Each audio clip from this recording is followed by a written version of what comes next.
أعوذ بالله بسم الله الحمد لله والصلاة والسلام على رسول الله محمد بن عبد الله صلى الله عليه وسلم ومن والاه وبعد.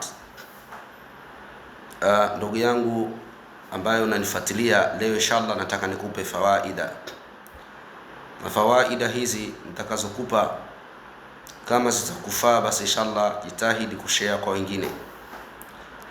Natoa fawaida ambayo utaitumia biidhnillah tabaraka wa taala kwa shida mbalimbali. Kuna utaratibu ambao watakiwa ufanye wakati huku unaweka nia zako kumwomba Allah subhanahu wa ta'ala, na huu utaratibu kama unavyofuata utapangilia mwenyewe, lakini kama unavyofuata hivi utaufuata inshallah.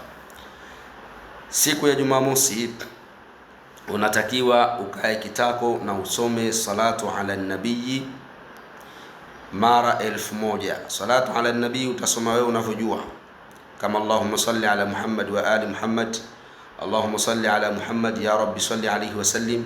Sigha yoyote unaifahamu wewe, soma mara 1000. Kaa tulia, weka nia zako kwa shida zako, alafu soma salatu ala nabii mara 1000. Siku ya Jumapili soma ya rabbal alamin, ya rabbal alamin mara 1000. Siku ya Jumatatu soma ya dhal jalal wal ikram mara 1000. Siku ya Jumatatu soma ya dhal jalal wal ikram mara 1000. Siku ya Jumanne soma ya qadhi al hajat mara 1000, ya qadhi al hajat mara 1000. Siku ya Jumatano soma ya arhamar rahimin mara 1000.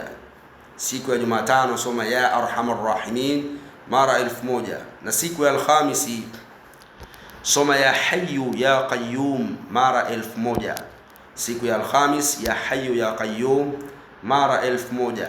Kadhalika na siku ya Ijumaa unamalizia kusoma la ilaha illa Allahul malikul haqqul mubin, la ilaha illa Allahul malikul haqqul mubin mara 1000. Wakati unasoma weka nia zako kwa shida yako, shida yote uliyokuwa nayo mwambie Allah subhanahu wa ta'ala.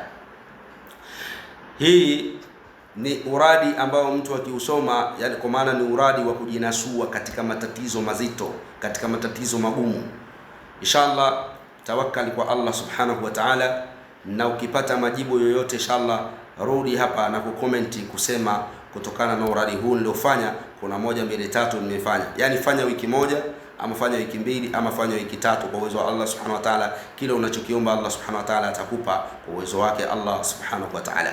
Wabillahi tawfiq, wallahu a'lamu bis-sawab.